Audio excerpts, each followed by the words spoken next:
Can y'all hear me? Okay, go ahead. It's recording. We're good. Kick it off. Welcome to the Rebel Radio Podcast. Hello. Hello. Hello. Hello. Okay. Normally we don't introduce ourselves but we're at a live show, so we should. Well, this is Mark. My name's Mark. Matt. This is Paul. And how's it going? Long, you just walked into conference. Yes, I did. I got hustled by a local rapper. What did he hustle you for? Hopefully you kept your clothes on, right? No, you know what? But anyways, yes, I'm at Comicpalooza for the first time in how long? 2 years? A couple years. Yeah, a couple years, yeah. So it's good to be back. The crowds are looking nice. I wish that Wonder Woman cosplayer was still here. That would just distract you a bit for the show. No, I won't be given. Anyways. Go ahead, Mark. Well, it's been a good show so far. Lots of good podcasts. Yeah. As people may know, I'm the co-coordinator for the program, and so far everyone has behaved, except for that guy. He hasn't behaved. He has not behaved. We also have a couple of audience members here. Welcome. Have you all listened to our show before? Well, now you have. They're listening to Rebel Radio Podcast. At the rebelradiopodcast.com. And we do retrospectives on classic movies and pop culture in general, and we basically geek around. Yeah. You're more the hardcore Game of Thrones fan. I got sort of in the traffic of the Neil Park now, and ended up going to watch it. It was okay. It's like watching a talk show in the morning. Yeah, she had never been to a basketball game before, so she wanted to go to a basketball game. Let's drop the Starbucks phone in front of her. Did they give her trouble on that? On the panel? No, I guess they're blaming her for the Rockets losing. What? I don't know. I mean, I would. You can't blame James Harden, you know, for the referees. There was an NBA commercial. They mashed up the faces of the basketball players on the Godzilla. Oh, really? They put Steph Curry, Kevin Durant, and what's his face on the three-headed monster, and then Harden was on. His face was on the Godzilla, and we all know who won. Yeah, well, that's what it is. So, like, normally we do our show. We do a little intro. We talk down with this what we both watched in the. We talked about cutting it out, and Matt, you said you watched a couple things when we get to Phantom Menace. I didn't watch Jack this week, so This weekend I tried to watch as much Star Wars. This weekend, you've been at Comicpalooza this week. This past weekend. So the 4th. A lot of things were free download on Xbox, so I downloaded KOTOR, and I've put in 12 hours playing KOTOR, and about halfway through. I forgot how long it is, but it's a great story. And so 12 hours, you're halfway through. I've been playing Red Dead Redemption 2 for like 30 hours. I'm not even 20% of the game. So what is 12 hours? 12 hours. It's a long time. It's a long time. But and then I also downloaded Force Unleashed too. That was fun because I never got to play it. Because I was still playing Old Systems at that time. I never got to play Force Unleashed. So I downloaded that. Had a lot of fun. And your kids were over. We played a lot of games. Marvel Infinite. So just had a fun week. Spoiling my kids as you do. I did. I hate kids. You were one once. I got felt. I don't know if Mom was ever a kid. He just grew up with project. He was born 40. Grew up. He's like, look, this is how you balance a checkbook. 10 years old. Every time you see young kids, I feel like I'm competing with them. For me this week, I just watched the last episode of Game of Thrones on Sunday, and I have to say, I don't know what to think of it. I don't know what to think of it. There's so many bad, dumb decisions made in that episode that made me scratch my head. Like anyone who had a basic understanding of warfare would scratch their heads. But that's just me. I think the more casual fans of Game of Thrones didn't mind that episode. But the first half of Game of Thrones was pretty good, with all the celebrating the end of a certain battle, and but then it kind of went downhill after that. So, for me at least. One day I will get caught up on that show. Years after it's over, probably. I'm like, okay, I'll watch Game of Thrones now after I already know what happens. Yeah, that's the way it beats sometimes. Yeah, I really didn't watch anything this week. Like, Well, He's busy. You're busy. I dealt with a lot of stuff that problems at work and things like that. But we won't talk about that. yeah. That's a sci-fi conversation. That's right. This is Escape Week. Comicpalooza. We're not worried about it. I bought IMAX tickets for the new Godzilla movie coming out. IMAX. And then I also bought the. I plan to watch that. I'm taking a vacation, by the way, for that movie. I took a 4-day vacation.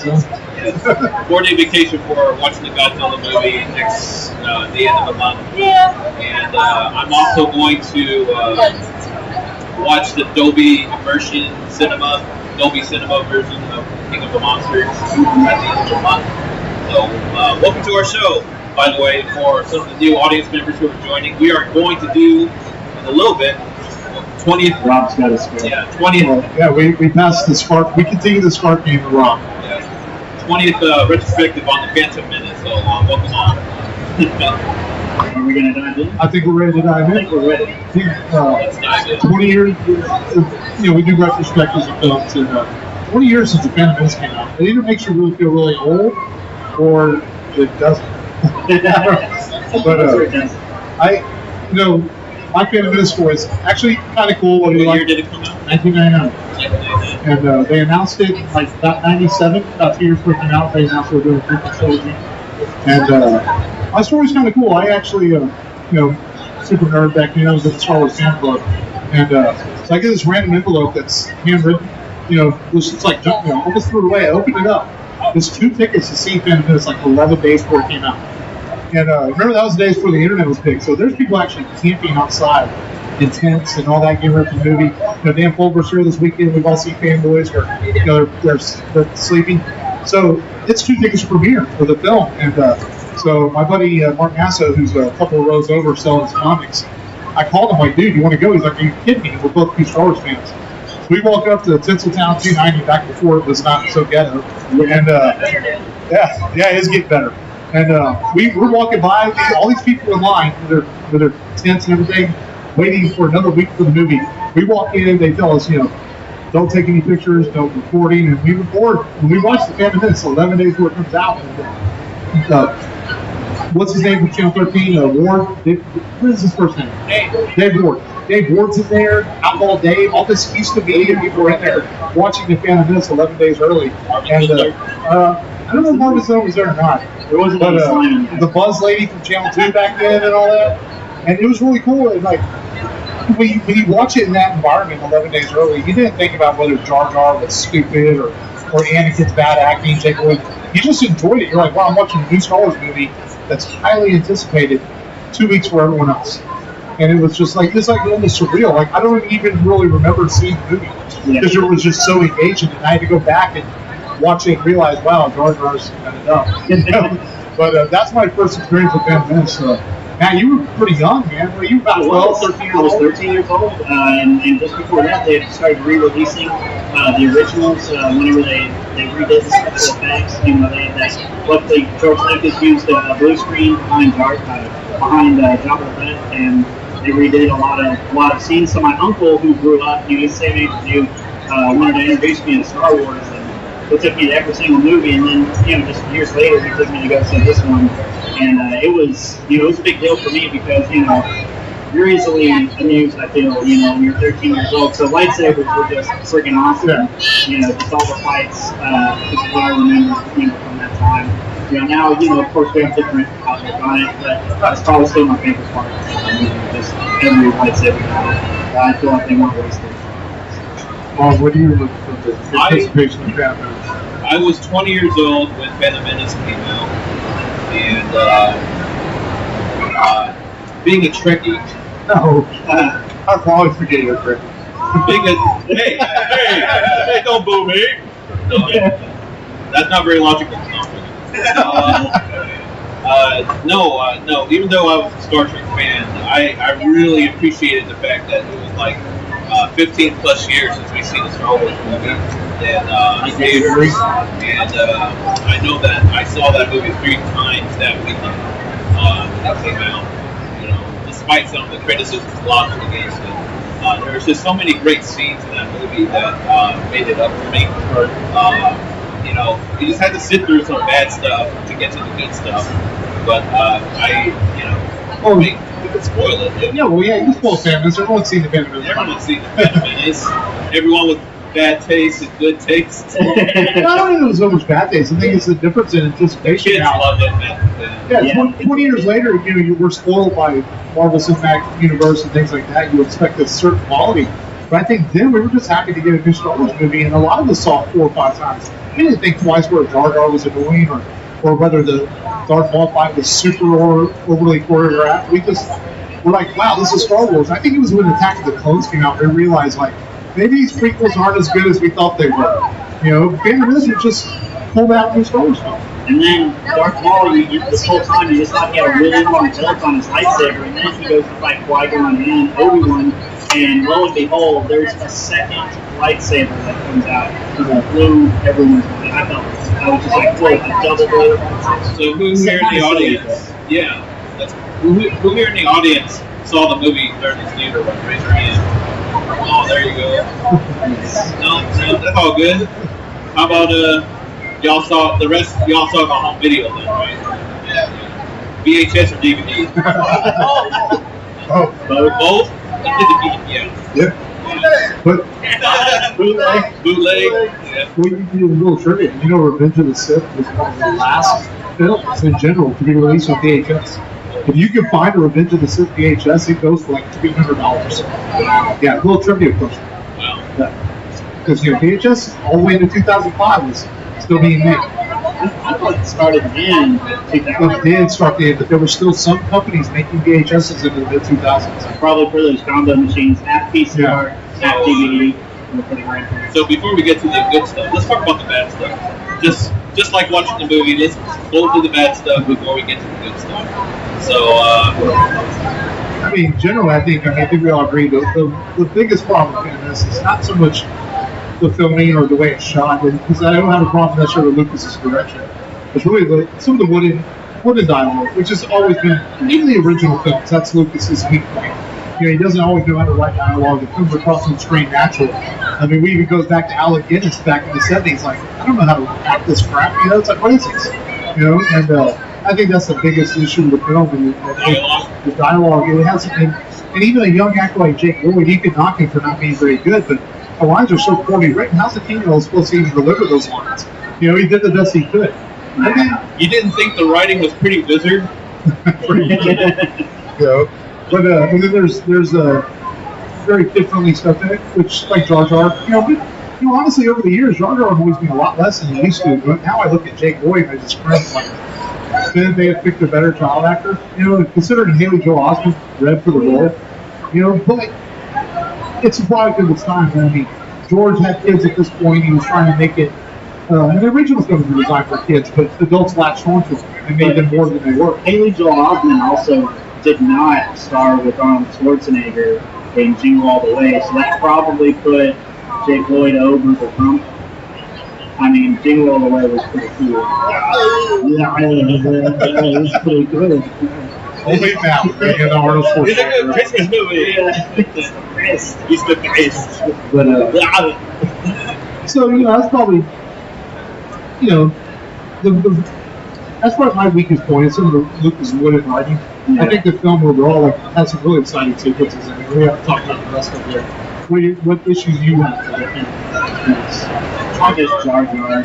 Just too friendly. Honestly, if they take out just the fart joke in the movie, everything else would have gone. It's just like a fart joke in a Star Wars movie is so weird. It's like, why is this there? Did I miss the fart joke? Yeah, when the animal farts at the top rates, and Jar Jar's like, I'm not gonna do a Jar Jar voice, but. Please have sex with Jason's the resident voice guy over there. He can do Jar Jar probably. Please don't do that. So, is it true that Jar Jar was going to have like a evil arc or something? Like a Sith Lord? I thought that was a robot chicken thing. That was a robot chicken. Yeah, that was robot chicken. With the midichlorian George W. Bush asking for comments. Well, I remember reading an interview saying that Lucas had a more substantial role for Jar Jar in the sequels. Yeah. That, I think I think that Yeah, and I think the backlash of the character calls him to back Jar Jar off into the sequels for sure. You know, Yeah. Episode 9, he's going to show up. bring him back. He was Snoke in disguise. He was. That was the Emperor laughing. So Jar Jar. I would say Jar Jar. Yeah, it would probably be 25% better if Jar Jar was in the film, or you just redid his dialogue. You know, They could make me a little less goofy, more of an important CGI character. The captain, the head of the bodyguard for Padme, he was so annoying. He was always, no, don't do that. No, that's dangerous. No. What was the captain's name? Tanaka? Was it Tanaka? Yeah, Captain Tanaka. yeah. He was always a Debbie Downing whole Yeah. episode. And yeah. Charlie Chan episodes. Oh God. Being an Asian fan, I'm like watching that. I'm like, why the like they're two of them. This is getting out of hand, you know. And I'm like, oh my God. He's like, he sounds like me. No, I'm joking. Yeah, that grated on me quite a bit. And I remember Mad TV making fun of Phantom Menace, and they brought out the Jamaican accent in one. Oh yeah. And like, ooh, you know. It's like, I won't do it. So, anyways, I think the good. I think we can. I guess the pod racing. I felt like the pod racing was pretty cool. getting into the good stuff. Yeah, it also gave us a game that gave us Star Wars Pod Racer for N64. Yeah. Pod Racer for N64. What did you guys think? Does the pod racing scene still hold up for y'all? Yeah. No. It hasn't aged well for y'all. I'm okay with it. Okay. I think it does. I think you can call it a bright I think spot. the intro to it is kind of weird with the characters and stuff. It's kind of corny. But once the actual pod race starts, it's a super exciting sequence. And sound wise, that thing just your soundboard at home. I don't know if fancy theater, but soundboard, it booms, man. On Blu-ray, it really rocks. And I think that's a really good sequel. I think it's a good sequence in the movie. It makes for an exciting middle part, and it's kind of contrived writing to move the storyline forward with Qui Gon's strength. I still don't understand the bet, even 20 years later. I'm like, wait, what was he betting exactly? But somehow it works out, and he gets what he needs, the parts for the ship and all that. Yeah. So it's a bit contrived, because, they make up some lame excuse that Watto's character can't be tricked by Jedi. I'm like, okay, so just, is there some other way you can, figure this out? But again, it's a story plot that you have to do the plot for. Yeah. And after that,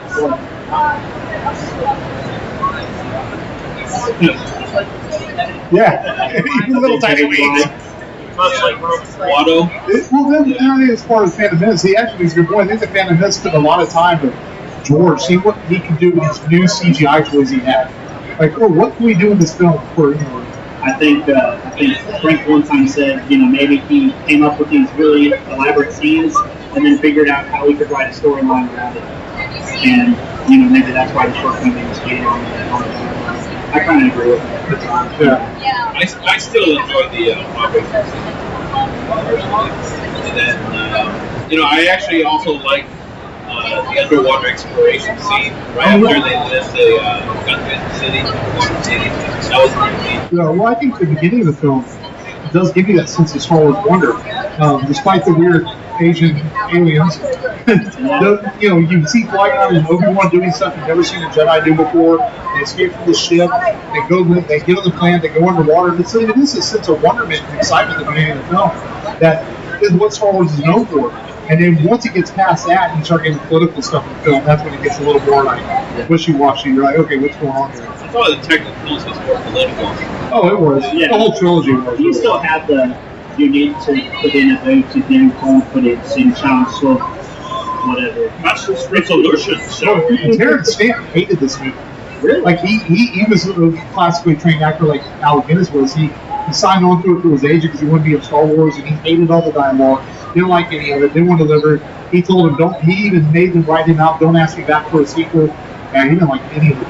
Wow. General Zod. General Zod bent the knee. Fell down. Pretty much. You know, I mean, maybe he was jealous of Liam Neeson. Maybe He got the good role. Didn't even read the script and he signed up. And that's one of the great. We haven't even gotten to the lightsaber fight, but Liam Neeson and Ewan McGregor, man. I mean, McGregor does such a good job of channeling Alec Guinness and making Obi-Wan his own character, a young version of it. Liam Neeson's fantastic in the movie too. Yeah. This is pre-Liam doing, B-movie action films for a career. This is back when he was actually doing stuff that he cared about. And he's really good. He's a really good mentor to Anakin Skywalker, I think. They may have. And, but, he pulled off the role really well. And if I had to do the Phantom Menace over again, I might have not killed Qui-Gon or Darth Maul, brought them back, and I think it would extend the trilogy a lot better. In some ways. I think that's part of the problem is you kill two major characters in this film, and then it's like, where do you go in the sequel? You go to Hayden Christensen, who can't act his way out of the shoebox, and it gets a lot worse. But we're talking Phantom Menace. Yeah, we're talking Phantom Menace. But He didn't say it. And Ewan McGregor, I think there's been a lot of talk over the last year about Ewan McGregor. Are they going to make an Obi-Wan movie with him? And I think everyone would love to see it. They should. But now I guess they announced recently this, which we haven't got the news yet, but they're announcing 3 other Star Wars films or something. So who knows if they're going to be individual films or a new trilogy. Yeah. Anthology. I would love a Star Wars movie based on the crew of a Star Destroyer. That would be awesome. Big swing for this. It sounds like Star Trek. More like Hey. a sitcom. A sitcom. They're on the way. So, anyways. So, other favorite parts of the film. I know we're all going to say lightsaber, Yeah. but we haven't gotten there yet. Well, whenever Jake Lloyd fires up the Starfighter and he goes into space and he ends up blowing up the droids, I think that's kind of cool. I guess. I mean, it's Is it as cool as X-Wing so with TIE Fighters? no, it's not as cool as that. I did like the gun battle versus the Confederacy Army. Yeah. The Trade Federation. The Trade Federation. the separatists. Separatist Army. That was fun to watch. And it kind of, everyone was making comparisons of it with the Avengers Infinity War. Because, Infinity War. When all the aliens were landing on Wakanda, and then they put the shield around Wakanda. And then it was, remember? Yeah. Yeah, the Gungan battle, they had the shields. The old shields. I see that. I can see that. When was the last time you watched Phantom Menace? Last time I watched Phantom Menace was last year. I mean, last week. Okay. Last week. Forgot the Gungan battle already? No, I remember the Gungan battle. The shields couldn't hold it on. Yeah. Okay, just making sure. What about the Padme switcheroo? Like, it was kind of a plot device that was, I think it worked, having her be this guy, not knowing that she was a queen the whole time. Oh, yeah. A lot of them made about that over the years, but I think it worked. Was that Keira Knightley? Was that Keira Knightley played her decoy before she went on Earth for the Pirates of the Caribbean and all that. Her parents still wanted her audition, but she was a huge Star Wars fan.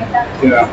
And Natalie Portman was probably, how old was she when she made this? Like 21? 14.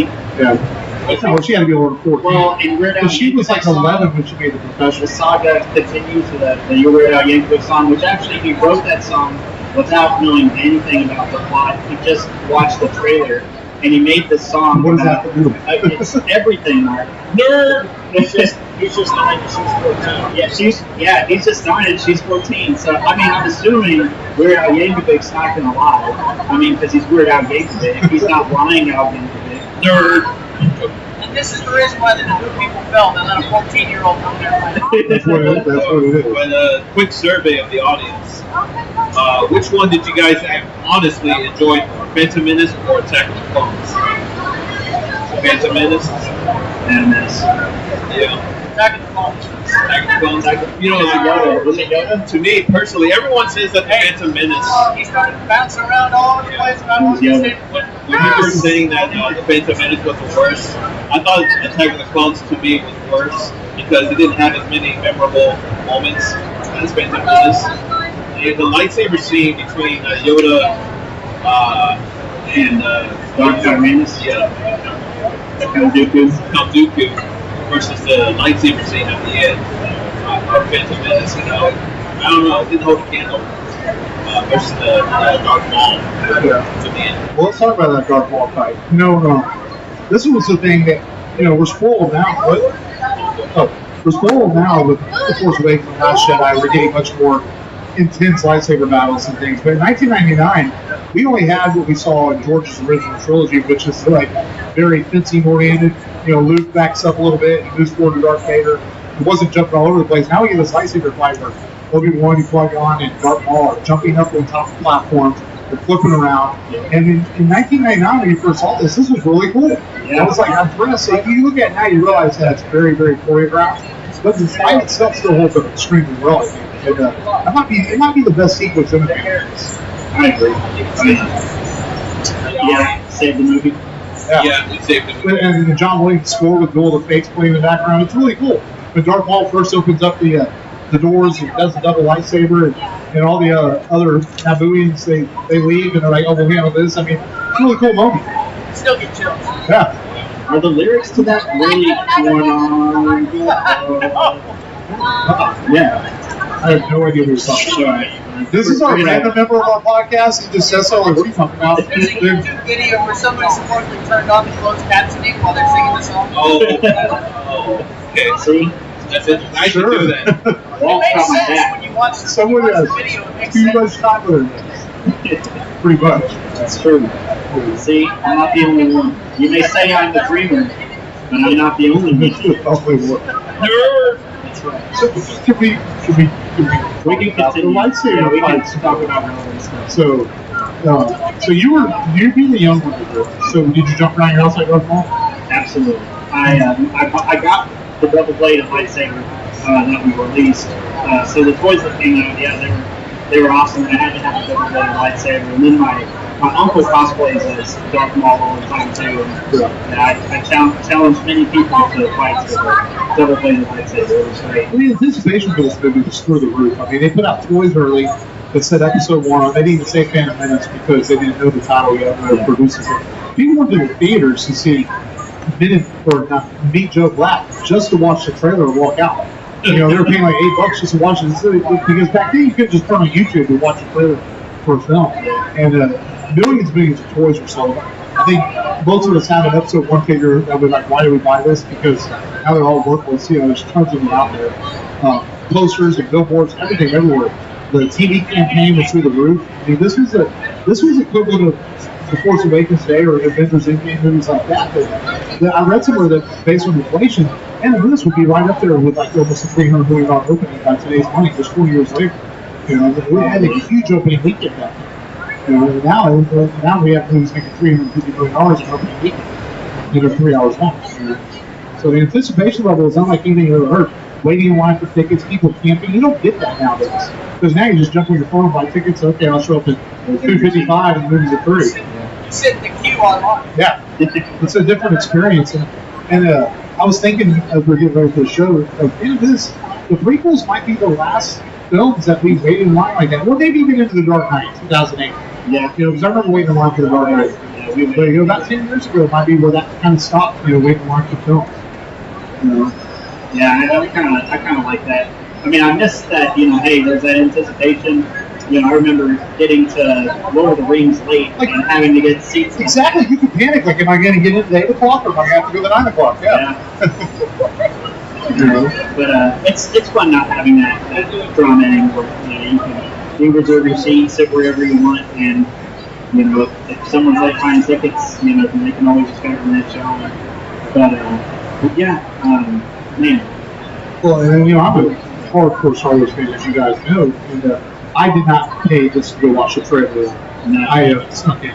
I went to see something else that day, and Joe Black was fixing to start. I'm like, I'm going to go here and watch it. Sat down, watched the trailer, and walked out. You know, so like, you know, so this has been money. Wasn't that Matt Damon from Meet Joe Black? No, that was Brad Pitt. Brad Pitt. Yeah. The other buddy. Good Will Hunting. Brad Pitt's not good looking. What are they? They're just you're way off. Oh, I'm thinking halfway. I'm sorry. That's halfway. That's halfway. It's so easy to get those two fits. All white dudes look the Yeah, same. I remember. Yeah. All white dudes look the same. I did every time when I saw that movie. You did what? I was like, did I said I paid every time that I go see that movie. Well, it was funny is I told the story about I saw the film 11 days early. I actually had already bought tickets for opening night, so I went back and saw it, 11 days later, opening night. And, I still want to see with the Star Wars audience. It was cool seeing with the local, media, but it was you want to see with the audience too. And I actually saw the other two prequels like a midnight screenings, but not Phantom Menace was like a regular evening showing.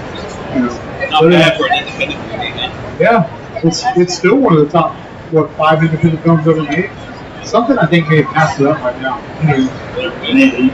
Oh, Blair Witch? Well, Profit. Yeah, Profit Margin, yeah. Because Blair Witch probably took nothing to make. So, we were talking last week, I told you guys to do some homework and look at deleted scenes from this film. There are things in this film that bother me. With the desert scene, Qui Gon and Anakin are running. Why are they running? Do you know? You don't know. Well, the deleted scene explains why. So, the lady where they sees his laser sword or whatever they call it, the lady. There's a scene in that where Darth Maul's probe droids see them, and in the original film you can see the probe droid in the background, right? Yeah. But in the deleted scene, Qui-Gon goes, "Oh, we have to run," basically, and it explains why they're running. That's always bothered me in the film. Like, okay, we were just buying fruit or whatever, now we're running. It never bothered me. It should bother you. It's All Star Trek movies. You're still better than Star Trek continuity. Hey, Yeah. But that was probably the most interesting deleted scene, I think, in the film. But there's like quite a few from this movie on the DVD. Because George, I don't know, he liked to cover on stuff. The original Star Wars fans and all that stuff. But the work for the original Star Wars was like 3 hours long.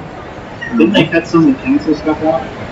Well, that's something I get. yeah, Yeah.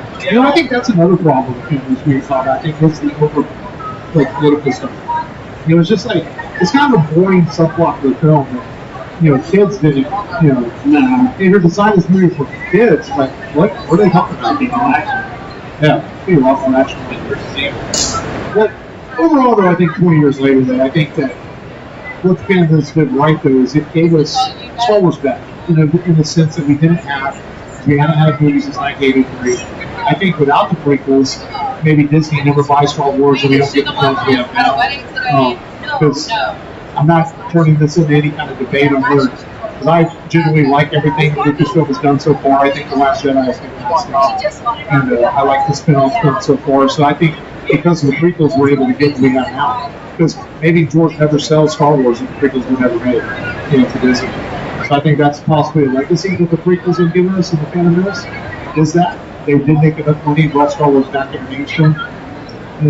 And then, with Revenge of the Sith, we also got another Maybe? Yeah, we did. Whenever he wakes up, and he's like, "Where's Padme?" And he's like, Oh. That always busts out the real quickly. Yeah. So how do y'all feel about the Phantom Menace 20 years later?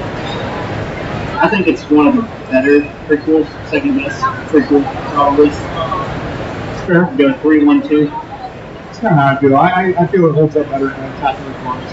I think Attack of the Clones has some good moments in it, like Jango Fett versus Obi-Wan on the platform, things like that. But there's also the love story is just terrible.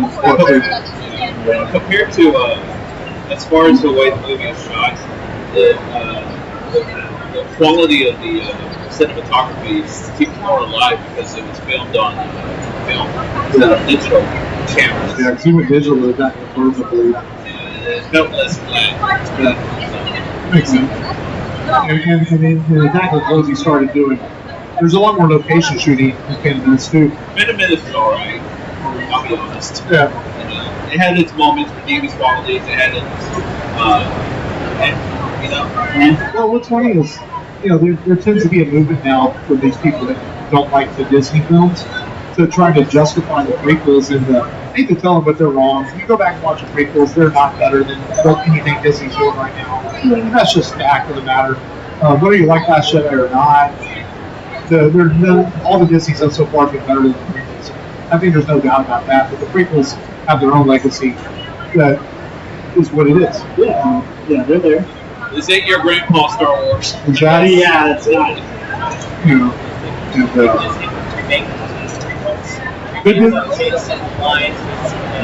Yeah, I think they could. I would like Disney to re-release the uncut, original trilogy without the special edition and stuff. But supposedly Lucas was pretty iron about keeping that. Never happened released. Yeah. I mean, yeah. I mean, I don't know. I doubt Disney will ever remake them, but we had a high deal one time for a whole show where we were gonna.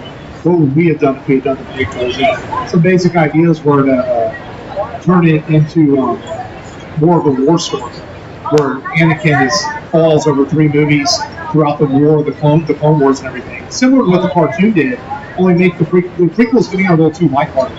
For a story about fall from grace, it should have been dark, and they're not. My problem with prequels in general is you know how it ends. Right. So there's always that specter moving masses like, oh, I know how it all ends overall. Yeah, it's going to be cool to see the journey of how the prequels played out.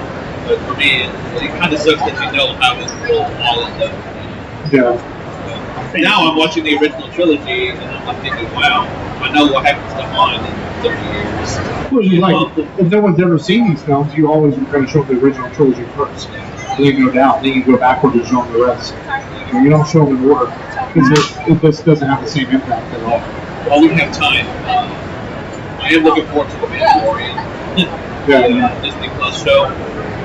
Bill Burr and Gina Carano. Carl Weathers. Oh, and Carl Weathers, yeah.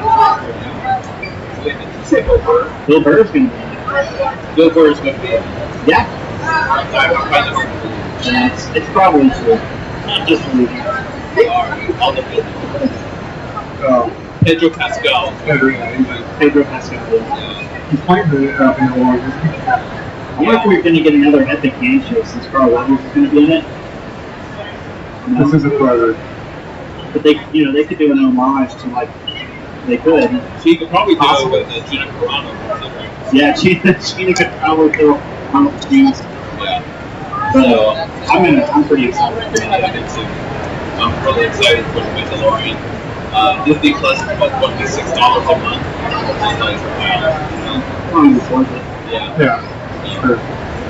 So, we still have a little time.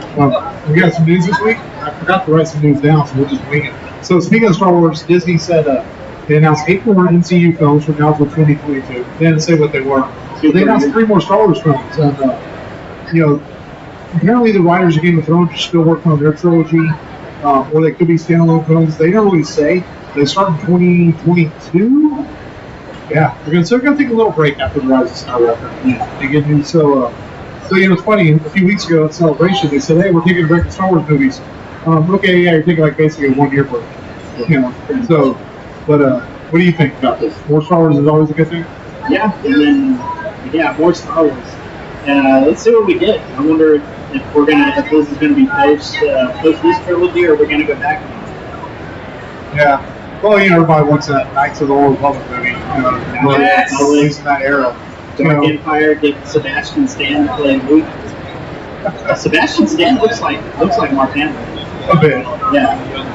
Young Mark Hamill. PSA, Godzilla tickets are now on sale. Godzilla tickets are now on pre-sale. Go buy them while you still Didn't we can. get Godzilla salesman shirt and everything? Yeah. It's like, You put Godzilla in the Star Wars movie, that's I'll too easy. guarantee you That's just it's too going to easy of an improve Asian joke. upon lightsabers. Big time. You put Godzilla in any movie, it's going to be awesome. So, Godfather. what other news happened this week? Let's see. Did we get any trailers this week? Oh, Spider-Man. Far From Home. Did y'all watch it? Yeah. No? There's a spoiler. You haven't watched the trailer yet? Yeah. See Endgame yet? Rob hasn't seen it. Yeah, there's a big So, spoiler in yeah, the You know what? We're past the Russo brothers said we can talk Spider-Man Far From Home. So, You didn't want to know. so are we getting the multiverse? That's what it looks like. It looks like we are. They already confirmed it. Yeah. So, everyone that talked about, there's been a lot of talk about people are starting to find the plot holes in game, like the time travel stuff and everything. But did they just basically throw that out the window with the multiverse thing idea? They basically, in some ways, they may have. You could explain how other characters can come back to life, how things could occur. Depends on how deep they go into it. Yeah, he may have. So it just depends how deep they get it. Because we all know Mysterio's not a good guy, despite what the trailers making it out to be. Yeah. But he's from another universe. yeah, but he is from another universe. Maybe there's two Mysterios. Maybe. Maybe that's the Mysterio. Are they marketing this film to throw you off like they did with Endgame? They're not to show you a lot, but not show you anything either. And show you the first 10 minutes, basically. But I mean, I think we've talked before. Spider-Man coming into the MCU is the greatest thing they could have ever done with that character. And Tom Holland is fantastic. So, this movie, just from that new trailer, was felt highly anticipated for me. I can't wait to see it. I think it's really, really cool. Not a huge Jake Gyllenhaal fan, but he works for me as Mysterio. Yeah, I never really liked him much as an actor, but in that role, He was a backup actor for Tobey Maguire, wasn't he? I think so. Yeah. Like a stand-in or something. He was a stand-in in case Maguire couldn't do it for medical reasons. Yeah. That was kind of ironic in a way. Oh, really? Yeah. And and Gyllenhaal's been trying to get a big role for a while. He's into comics and stuff, and he finally got something he wanted to do. I've seen people hoping that Tobey Maguire plays an alternate universe Spider-Man just to plug him in. I hope not. I'd rather than leave, the Spider-Verse movie is really cool, but leave that in the animated world. I don't want to get I don't want him introducing Miles Morales at all. I think he's a great character. But let's not get crazy with Peter Porker and all that in the live action. Let's not do all that. I'm down for Spider-Man. Spider-Man. Yeah. So So play Spider live action. Christine Applegate, 20 years ago.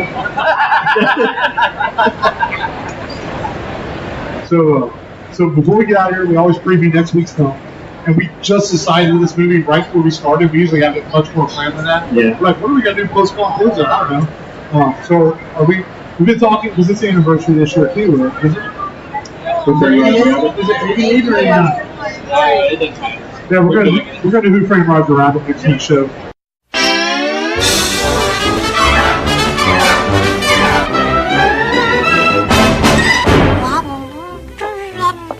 Mommy's going to the beauty parlor, darling. But I'm leaving you with your favorite friend, Roger. He's going to take very, very good care of you. Because if he doesn't, he's going back to the science lab.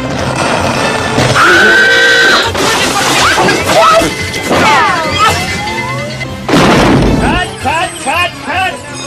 What the hell is wrong with that take? Nothing with you, baby Herman. You were great. You were perfect. You were better than perfect. Just Roger. He keeps blowing his lines. Roger, what's this? A tweeting bird? Tweeting bird? Roger, read the script. Look what it says. It says rabbit gets clunked. Rabbit sees stars. Not birds. Stars! Can we lose the playback, please? You're killing me. For crying out loud, Roger! How many times do we have to do this damn scene? Raoul! I'll be in my trailer! Taking a nap! Excuse me, Please, Raoul, I can give you stars. Just drop the refrigerator in my head one more time. Roger, I kept on your head 23 times already. I can take it. Don't worry about me. I'm not worried about you. I'm worried about the refrigerator. This is the tale of an up-and-coming movie star named Roger Rabbit and a down-and-out private detective named Eddie Valiant.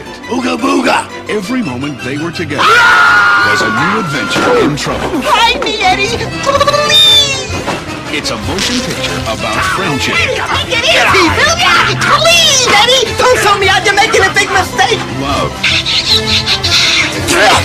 compassion, Well, I'm sorry I yanked your ears. All the time you yanked my ears. murder, Marvin Acme. The rabbit cacked him last night. Remember, you never saw me. sex, I'd do anything for my husband, Mr. Valiant. Anything. and violence. Tunes gets him every time. You wouldn't have any idea where the rabbit might be? Got a thing for rabbits, huh? The whole thing stinks like yesterday's diapers. It's a comedy a little different from all the rest. I'm a tune. I'm not bad. I'm just drawn that way. But tell me, Eddie, is that a rabbit in your pocket, or are you just happy to see me? Touchstone Pictures and Steven Spielberg present a Robert Zemeckis film. We toads may act idiotic, but we're not stupid. Who Framed Roger Rabbit?